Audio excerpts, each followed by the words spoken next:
How's it going, guys? JP here. Welcome to day number 26 in my second annual 31 Days of Horror. First of all, happy Halloween, everybody. It is October 31st, which means that these videos are obviously delayed a little bit. And really, I was just extremely tired, wasn't really feeling good, kind of burnt out, and I needed a break. So instead of forcing the reviews, I decided to just take a break, take a few days off from this, and now I'm going to continue up and finish them up going on into November. I'll finish up, all 31 days. I apologize, but I just really didn't want to force the videos and reviews and stuff, so I decided to take a little break. So with that said, let's hop into today's review, and it is Carrie from the year 1976 with the tagline of "If only they knew she had powers." So Carrie is a Stephen King adaptation, and I actually remember reading the book in high school. I didn't finish the whole thing, but I've really been wanting to go back and check out the book. Of course, Carrie has been remade and actually just remade again. Came out this month. So Carrie is a girl in the high school. She's in high school. She's in the, I believe, 12th grade. She's a senior, 17 or so, and she gets picked on by people. People don't like her. She is kind of a rags type of girl. She's wearing rags and stuff. And speaking of rags, she actually gets her period for the first time in school and has no idea about it. This happens early on in the film, and everybody just taunts her and just completely makes fun of her, and she thinks she's dying, because she's bleeding and doesn't know why, and she's just completely, embarrassed and just completely uh, in shock over the whole thing. The principal doesn't even know her name, keeps calling her Cassie. You can tell that she's had years of torment, and you really feel it right away. She just looks sad. She has a sad look to her. It's not even that she's looking like she's sad right then. It's her face looks like she's sad throughout her entire life, which I thought was great by Sissy Spacek. So she basically is getting picked on. Everybody picks on her. She has a completely crazy mother who is obsessed with religion. She's very religious. She is scary. These crazy religious people scare the hell out of me. It's one thing that gets under my skin and just freaks me out when I see somebody super religious, like Children of the Corn or The Mist, The Woman in the Mist. People who take religion to the extreme always is something that always scares me. So her mother is constantly making her pray, says that she got the curse when she got her period. God cursed her for previous sins and stuff, and just locks her in a closet, makes her pray.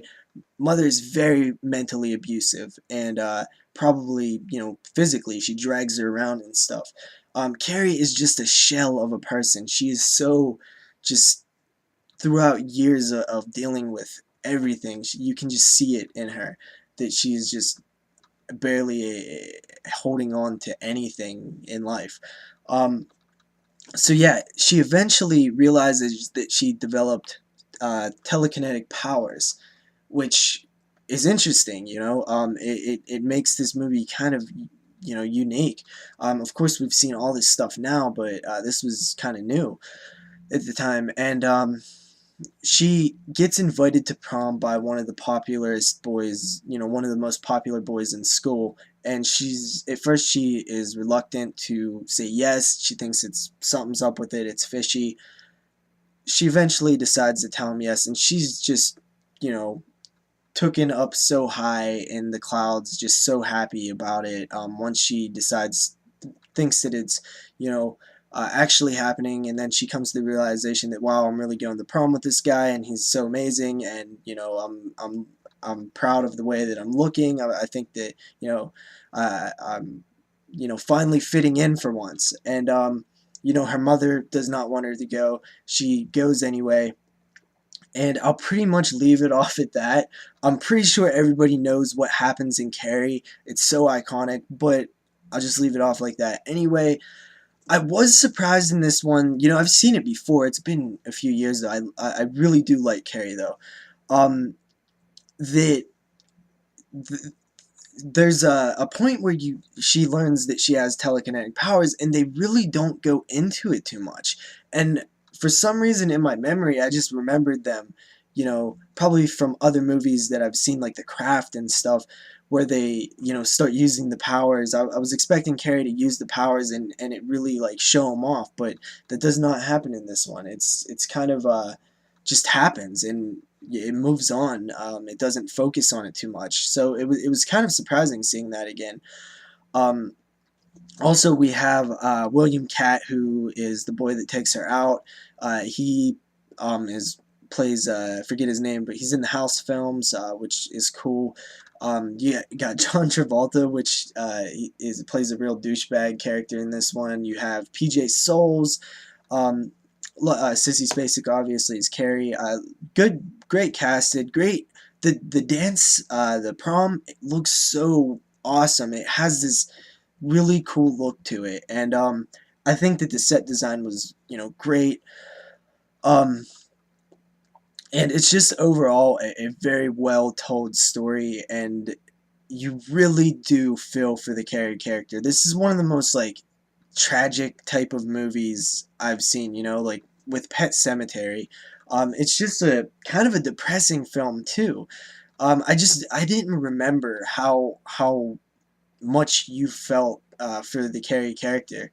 Um, you know, Spacek does an incredible job as Carrie, and I was actually kind of blown away watching it this time. You know, it's been a few years since I actually seen it and sat down and watched the whole thing, and you know, really watched it.